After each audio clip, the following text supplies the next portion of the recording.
দুদিন পার হলেও ঝিনাইদহে ৩ খুনের দায়ে মামলা হয়নি। রহস্য উদ্ঘাটনে কাজ করছে পুলিশ।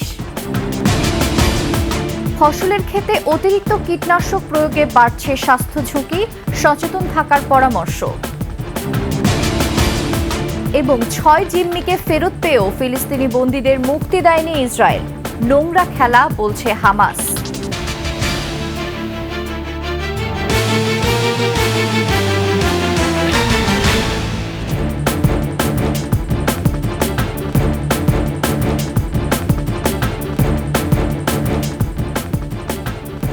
শুনছিলেন সংবাদ শিরোনাম। আমন্ত্রণ ২১শে সংবাদে, সাথে আছি আমি ফাতেমা ফারজানা নির্জনা। দর্শক, ২১শে টেলিভিশনের সংবাদ একই সাথে সরাসরি দেখতে পাবেন আমাদের ফেসবুক পেজ www.facebook.com/2124 অনলাইনে। এছাড়া সাবস্ক্রাইব করতে পারেন www.youtube.com/@21ETV চ্যানেলে। দুদিন পেরিয়ে গেলেও ঝিনাইদহের শৈলকুপায় ট্রিপল মার্ডারের ঘটনার এখনও কোনো মামলা হয়নি। তবে হত্যাকাণ্ডের রহস্য উদ্ঘাটনে কাজ করছে পুলিশ। গতকাল মরদেহ ময়না তদন্ত শেষে পরিবারের কাছে হস্তান্তর করা হয়। রাতেই বাড়িতে নিয়ে দাফন করে স্বজনেরা। সেই সাথে আইনশৃঙ্খলা বাহিনীর পক্ষ থেকেও উল্লেখযোগ্য কোনো অভিযানের খবরও পাওয়া যায়নি। শুক্রবার রাতে বাড়ি থেকে ফোন করে ডেকে নিয়ে রামচন্দ্রপুর গ্রামের শ্মশানঘাট এলাকায় গুলি করে হত্যা করা হয় পূর্ব বাংলার কমিউনিস্ট পার্টির আঞ্চলিক কমান্ডার হানিফ ও তার ২ সহযোগীকে। এ ঘটনায় জাসদ গণবাহিনীর পরিচয় দিয়ে হত্যার দায় স্বীকার করে গণমাধ্যম কর্মীদের কাছে হোয়াটসঅ্যাপে খুদে বার্তা পাঠানো হয়। তবে প্রতিটি বিষয় খতিয়ে দেখছে পুলিশ। এ ঘটনায় এলাকার মানুষের মাঝে চরম আতঙ্ক বিরাজ করছে। সিআইডি, পিবিআই এই মামলাটির ছায়া তদন্ত করছেন। ইভেন র্যাব এবং সেনাবাহিনীর সদস্য ঘটনাস্থলে উপস্থিত ছিলেন এবং তাদের সহায়তায় আমরা এই ঘটনার যে মূল মোটিভ, কী কারণে হত্যাকাণ্ডটি ঘটেছে। আইনশৃঙ্খলা পরিস্থিতির অবনতি হওয়ায় বিশেষ অভিযানে নেমেছে র্যাব।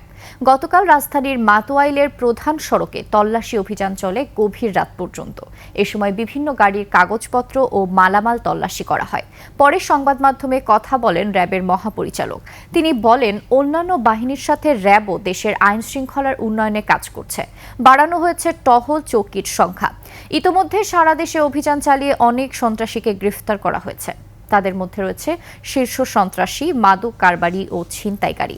এ সময় দেশের মানুষকে ধৈর্য ধরার পাশাপাশি ও তথ্য দিয়ে র্যাবকে সহযোগিতা করারও আহ্বান জানান র্যাব মহাপরিচালক।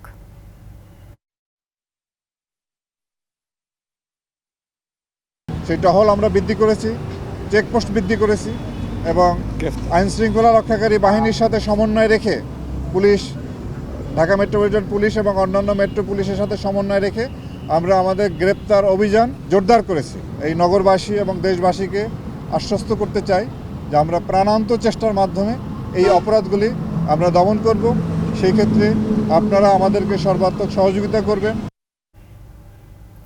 ফসলের ক্ষেতে পোকামাকড় দমনে বাড়ছে কীটনাশকের প্রয়োগ। স্বাস্থ্যবিধি না মেনে সুরক্ষাবিহীনভাবে কীটনাশক প্রয়োগ করায় বাড়ছে স্বাস্থ্য ঝুঁকি। কৃষকদের সচেতন করতে নানা রকম পরামর্শ দেওয়ার কথা জানায় কৃষি বিভাগ। তবে সহযোগিতা না পাওয়ার অভিযোগ কৃষকদের। ঝিনাইদহ প্রতিনিধি এম রায়হানের তথ্য ছবিতে দেখুন ডেস্ক রিপোর্ট।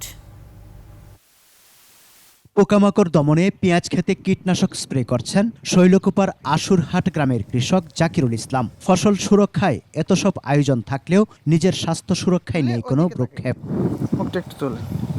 কীটনাশক প্রয়োগের সময় মুখে মাস্ক, হাতে গ্লাভস, চোখে চশমা ব্যবহারের নিয়ম থাকলেও তা মানছেন না জাকিরুল। সাধারণ মানুষের সতর্কের তেমন কোনো আমরা সতর্কের ব্যাপারে আমরা তো সচেতন না। অনেক রোগ এসে যাচ্ছে, অনেক সমস্যা ভিতরে দেখা যাচ্ছে। খেতে ওষুধ দিতে আসে, ওষুধ আমার ওই চোখে গেছে। চোখে দেওয়ার পরে আমি চোখ দিয়ে চোখটা লাল হয়ে গেছে, কিন্তু দেখতে ঝাপসা। এতে আমার অনেক টাকা খরচ হয়ে গেছে। শুধু জাকিরুল ইসলামই নন, ঝিনাইদহ জেলা জুড়ে এই চিত্র সর্বত্র। কৃষকদের অভিযোগ, কীটনাশক বা সার ব্যবহারে কৃষি দফতরের সহযোগিতা পান না তারা। তাদের জানা নেই স্বাস্থ্য সুরক্ষায় কি ব্যবহার করতে হয়। গ্লাভস দেয়, প্যান দেয়, সার দেয়, চশমা দেয়, এগুলো তো আমাদের দেয় না, ট্রেনিংও করায় না, দেয়ও না। মাস্ক ব্যবহার করতে হয় বা চশমা ব্যবহার করতে হয়, এগুলো আমরা জানি না। স্বাস্থ্য সুরক্ষায় চাষিদের বিভিন্ন সময় পরামর্শ দেওয়ার কথা জানায় কৃষি বিভাগ। প্রকল্পে কৃষক মাঠ স্কুল হয়, 10টা সেশন 14টা সেশন এরকম। এইসব সেশনেও কিন্তু আমরা তাদেরকে কিভাবে বালাইনাশক স্প্রে করতে হবে বা ব্যবহার করতে হবে কিন্তু আমরা তাদেরকে ডেমো করেও দেখাই। সুরক্ষাবিধি না মানলে কৃষকদের ক্যান্সার, অ্যাজমা সহ বিভিন্ন রোগে আক্রান্ত হওয়ার আশঙ্কার কথাও জানান এই কর্মকর্তা। সমর ইসলাম, ডেস্ক রিপোর্ট, 21 টেলিভিশন। হামাস 6 বন্দীকে মুক্তি দেওয়ার পরও 620 ফিলিস্তিনির মুক্তি স্থগিত করেছে ইসরায়েল। ফিলিস্তিনি বন্দীদের এখন মুক্তি দেয়া হবে না বলে জানিয়েছেন নেতানিয়াহু। ইসরায়েল জানিয়েছে নির্ধারিত ফিলিস্তিনি বন্দীদের মুক্তি পরবর্তী জিম্মিদের মুক্তি নিশ্চিত না হওয়া পর্যন্ত বিলম্বিত করা হয়েছে। ইসরায়েলের 6 জন জিম্মিকে শনিবার মুক্তি দিয়েছে ফিলিস্তিনের স্বাধীনতাকামী সংগঠন হামাস। বিনিময়ে এদিনই 6 শতাধিক ফিলিস্তিনিকে মুক্তি দেওয়ার কথা ছিল ইসরায়েলের। তবে দেশটির প্রধানমন্ত্রী নেতানিয়াহু বলেছেন, সর্বশেষ মুক্তি পাওয়া জিম্মিদের অপমানজনক অনুষ্ঠানের মাধ্যমে ইসরায়েলের হাতে তুলে দেওয়া হয়েছে, তাই আপাতত ফিলিস্তিনি বন্দীদের মুক্তি দেয়া হবে না। এদিকে হামাস বলেছে, সপ্তমবারের মতো ফিলিস্তিনিদের মুক্তি না দেয়া যুদ্ধবিরতি চুক্তির স্পষ্ট লঙ্ঘন। গাজা যুদ্ধবিরতি চুক্তিকে ব্যর্থ করতে নোংরা খেলায় মেতেছেন নেতানিয়াহু।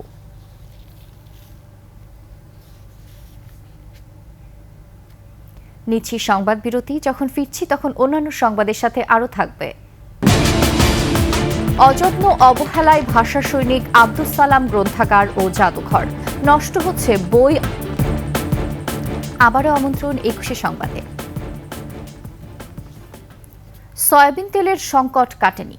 খুচরা পর্যায়ে বোতলজাত সয়াবিনের সরবরাহ খুবই কম। দোকানিরা খোলা তেল বিক্রি করছেন ইচ্ছেমতো দামে, যদিও ভোজ্য তেলের আমদানি বেড়েছে প্রায় 34%। এদিকে সব ধরনের ডাল, খেজুর, ছোলা, পেঁয়াজ সহ বেশিরভাগ পণ্যের দাম স্থিতিশীল রয়েছে। রমজান শুরুর আগেই ভোজ্য তেলের বাজার নিয়ন্ত্রণের তাগিদ ভোক্তাদের। তৌহিদুর রহমানের রিপোর্ট। কড়া নাড়ছে পবিত্র মাহে রমজান। বাজারেও সেহরি এবং ইফতারের পণ্য কেনা বেড়েছে। বিষয়টি মাথায় রেখে এবছর পণ্য আমদানিও বেড়েছে। বাংলাদেশ ব্যাংকের তথ্য বলছে, গেল বছরের তুলনায় এবছর ৭৫,০০০ মেট্রিক টন চিনি বেশি আমদানি হয়েছে। ছোলার আমদানি বেড়েছে ৩৮,০০০ মেট্রিক টন, ২,৭০০ মেট্রিক টন খেজুর, ৪৮,০০০ মেট্রিক টন ডাল আমদানি বেড়েছে। এছাড়া আদা, রসুন, পেঁয়াজের আমদানিও বেড়েছে। আমদানির ইতিবাচক প্রভাবও পড়েছে বাজারে। রাজধানীর কারওয়ান বাজারের খুচরা মার্কেটে ছোলার কেজি বিক্রি হচ্ছে ১০৫ থেকে ১১০ টাকায়। চিনি এবং ডালের দামও স্থিতিশীল। চাল ডাল যেগুলো যাই লাগে ওগুলো সবই অ্যাভেলেবেল আছে এবং দামটাও নিম্নমুখী। খেসারি বেচতেছে ১০৮, ১১০। এরপরে আপনার মনে করেন যেমন বাদাম ১৪৫, ৪০। চিরা কিনছি ৮০ টাকা, খেজুর কিনেছি ৪২০ টাকা। কিন্তু গত অক্টোবর থেকে জানুয়ারি সময়ে ৩৪% আমদানি বেশি হওয়া সত্ত্বেও বাজারে সয়াবিনের সংকট চলছে। আমি দোকানে গেলাম, সোয়াবিন তেল নেই, মানে এলাকায় গোড়া নেই। কালকে রাতের 11টা বাজে আসছে 200 কার্টন মাল, প্রতিটা দোকানে 1 কার্টন করে ভাগে পাইতেছে। সয়াবিন আজকে আমি নিইনি, কিন্তু গতকাল নিচে এক জায়গা থেকে সেটা নিচে 920 টাকা দিয়ে, আজকে শুনে এটা 850 টাকা। ওখানে আপনার ট্যাগই নাই এখন। ইফতারের গুরুত্বপূর্ণ পণ্য খেজুরের সরবরাহ এবং দামও গত বছরের তুলনায় কম বলছেন বিক্রেতারা। কাস্টমার যে একটা চাহিদা মতন পাইতেছে সবাই।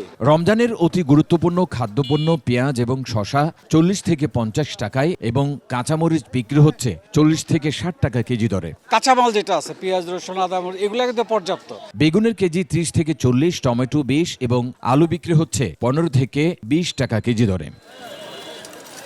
তৌহিদুর রহমান, 21 টেলিভিশন, ঢাকা। বাংলাকে রাষ্ট্রভাষা করার জন্য জীবন উৎসর্গ করেছিলেন ভাষা সৈনিক আব্দুস সালাম। তার স্মৃতি রক্ষায় ফেনীর দাগনভূঞায় নির্মাণ করা হয়েছে গ্রন্থাগার ও জাদুঘর। তবে অযত্ন অবহেলায় নষ্ট হচ্ছে বই ও আসবাবপত্র। বর্ষ পরিক্রমায় 21 ফেব্রুয়ারি আসে যায়, কিন্তু বাংলা বর্ণমালার জন্য ভাষা শহীদ সালামের আত্মাহুতি শুধু বিশেষ দিন ছাড়া স্মরণ করা হয় না। ফেনী প্রতিনিধি নজরুল ইসলাম রঞ্জুর তথ্যচিত্রে দেখুন ডেস্ক রিপোর্ট। 1952 সালের 21 ফেব্রুয়ারি বাংলাকে রাষ্ট্রভাষা করার আন্দোলনের বীর যোদ্ধাদের অন্যতম আব্দুস সালাম সেদিনে 144 ধারা ভেঙেছিলেন মিছিলের সামনে। বুকের তাজা রক্তের বিনিময়ে ছিনিয়ে এনেছেন রাষ্ট্রভাষা বাংলাকে। তার স্মৃতি ধরে রাখতে 2008 সালে লক্ষণপুর গ্রামকে নামকরণ করা হয় সালামনগর হিসেবে। তৈরি করা হয় গ্রন্থাগার ও জাদুঘর। তবে সংস্কারের অভাবে নষ্ট হচ্ছে বই ও আসবাবপত্র। প্রয়োজনীয় রক্ষণাবেক্ষণের অভাব এবং নানা অব্যবস্থাপনার কারণে এটি এখন পাঠক ও দর্শনার্থী শূন্য। 21শে ফেব্রুয়ারির দিন সবাই আসে দেখে, এটা সালামনগর। আমরা চাই সবসময় যেন মানুষ এখানে আসে, সবসময় মানুষের আনাগোনা বা জনবান্ধব হবে এরকম কোনো উদ্যোগ এখানে দৃশ্যমান করলে মানুষ এখানে আসবে বা এখানে পাঠকের সংখ্যা বাড়বে বলে মনে করি আমি। আকর্ষণীয় কিছু এখানে করলে, হয়তো একটি হাসপাতাল, হয়তো একটি কলেজ করলে আমার মনে হয় পাঠকের অবস্থা একটু বৃদ্ধি হবে। জাদুঘরের রক্ষণাবেক্ষণ সহ কবর সংরক্ষণের দাবি জানান পরিবারের সদস্যরা। ভাষা শহীদ সালামের কবর ঢাকা আজিমপুর কবরস্থানে চিহ্নিত করা হয়েছে। সংস্কারের জন্য জোর আবেদন করছি ঢাকা সিটি কর্পোরেশনের কাছে, যেন তারা উদ্যোগ নিয়ে কাজটি সমাপ্ত করে। 2018 সালের পর থেকে নতুন বই সংযোজন হয়নি, ফলে পাঠকদের আগ্রহ কমে গেছে। এছাড়া বন্যায় আসবাবপত্র ও আলমারিগুলো ক্ষতিগ্রস্ত হলেও এখনও পর্যন্ত সেগুলো মেরামতের কোনো উদ্যোগ নেওয়া হয়নি। আমাদের একটা তরুণ নির্মাণ করার জন্য আমরা জোর দাবি জানাই। পাঠকেরা আসার পরে যখন 2018 সালের বই দেখে তখন আগ্রহটা হারিয়ে ফেলে আর কি। শিগগিরই প্রয়োজনীয় ব্যবস্থা নেওয়া হবে বলে জানান জেলা প্রশাসক। আমরা অচিরেই বিভিন্ন স্কুলে বা শিক্ষা প্রতিষ্ঠানের প্রধানদের সঙ্গে আলোচনা করে কিছু স্বেচ্ছাসেবীদের নিয়ে আমরা এই লাইব্রেরিটাকে আরও প্রাণবন্ত করব। শহীদ সালামের স্মৃতি এবং আত্মত্যাগকে বাঁচিয়ে রাখতে দেশ বিদেশের দর্শনার্থীদের জন্য অবকাঠামো নির্মাণের তাগিদও দিয়েছেন এলাকাবাসী। মহিমা পলি, ডেস্ক রিপোর্ট, 21শে টেলিভিশন। রাজধানীতে সেন্ট জোসেফ ইন্টারন্যাশনাল স্কুলের সাহিত্য ক্লাবের আয়োজনে অনুষ্ঠিত হল 3 দিনব্যাপী সাহিত্য উৎসব।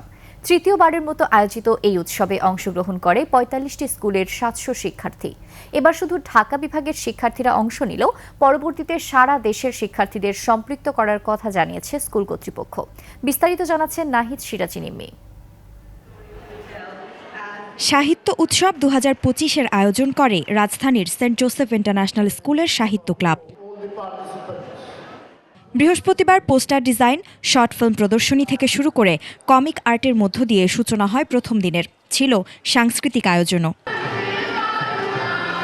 দ্বিতীয় দিন ছিল কবিতা আবৃত্তি, সাহিত্যভিত্তিক কুইজ ও বানান প্রতিযোগিতার মতো নানা আয়োজন। শিক্ষার্থীরা এমন সাহিত্য উৎসবে অংশ নিতে পেরে বেশ উচ্ছ্বসিত। I did extempore and I also did the English Olympiad. অনেক ভালো লাগছে কারণ একটা নতুন অভিজ্ঞতা পাচ্ছি। It was quite a wonderful experience. একটু টাইমের সমস্যা হয়ে যায় কিন্তু ইভেন্টটা অনেক মজা হচ্ছে। আমি ড্রামাতে অংশগ্রহণ করেছিলাম। একটু টাফ হচ্ছে বাট করতে হচ্ছে আর কি। পড়ালেখা করেছি, পাশাপাশি প্র্যাকটিসও করেছি। সেন্ট জোসেফ স্কুলের এমন উদ্যোগকে সাধুবাদ জানাচ্ছেন অভিভাবকরা। বলছেন সময় বের করে শিশুদের সাহিত্যের দিকেও মনোযোগ দেওয়া উচিত। আমাদের বাচ্চারা তো সবসময় মোবাইল ভিত্তিক বা ডিভাইস ভিত্তিক হয়ে গেছে। এটা ভালো উদ্যোগ, সেন্ট জোসেফের খুব ভালো একটা উদ্যোগ এরা নিয়েছে। এটা কিন্তু একটা পড়াশোনারই একটা অংশ, বুকিশ না হয়ে যেটা শুধুমাত্র একাডেমিক কারিকুলাম, এটা আমি পছন্দ করি না। আমার কাছে মনে হয় লাইফের সারাউন্ডিং জিনিসটা ওর জানা উচিত। এরকম আরো হওয়া উচিত স্টুডেন্টদের জন্য। এটা একটা আই ওপেনিং সেশন। শিশুদের মনোযোগ সাহিত্যের দিকে নিতে এই আয়োজনকে সফল বলছেন শিক্ষকরা। আমাদের বাচ্চাদেরকে আমরা সবসময় বোঝানোর চেষ্টা করি যে পড়ালেখার পাশাপাশি আসলে এই ধরনের বিভিন্ন এক্সট্রা কারিকুলারে অংশগ্রহণটা কতটা জরুরি। শুধুমাত্র বইয়ের মধ্যে যেন ওরা সীমাবদ্ধ না থাকে। তো ওরা খুব ছোট থেকেই একেবারে ক্লাস 3 থেকেই ওরা অভ্যস্ত যে আমাদেরকে একসাথে সব কিছু করতে হবে। আমাদের বাচ্চারা অলরাউন্ডার। শিক্ষা ও সৃজনশীলতার মেলবন্ধনই এই সাহিত্য উৎসব। পরবর্তীতে উৎসবে অংশ নেওয়ার সুযোগ পাবে সারা দেশের শিক্ষার্থীরা। নাহিদ সিরাজি নিম্মি, 21শে টেলিভিশন, ঢাকা। আর এরই সাথে শেষ করছি 21শে সংবাদ। যাবার আগে সংবাদ শিরোনামগুলো জানিয়ে দিচ্ছি আরও একবার। 2 দিন পার হলেও ঝিনাইদহে 3 খুনের দায়ে মামলা হয়নি, রহস্য উদ্ঘাটনে কাজ করছে পুলিশ। ফসলের ক্ষেতে অতিরিক্ত কীটনাশক প্রয়োগে বাড়ছে স্বাস্থ্য ঝুঁকি, সচেতন থাকার পরামর্শ। এবং 6 জিম্মিকে ফেরত পেয়েও ফিলিস্তিনি বন্দীদের মুক্তি দেয়নি ইসরায়েল, নোংরা খেলা বলছে হামাস।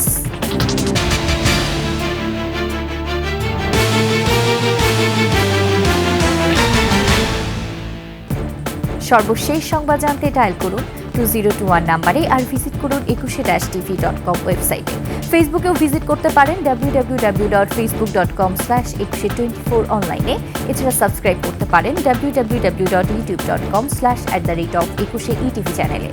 এতক্ষণ সঙ্গে থাকার জন্য ধন্যবাদ। পরবর্তী সংবাদ বেলা 11টায় দেখার আমন্ত্রণ রইল। 21-এর সাথেই থাকুন।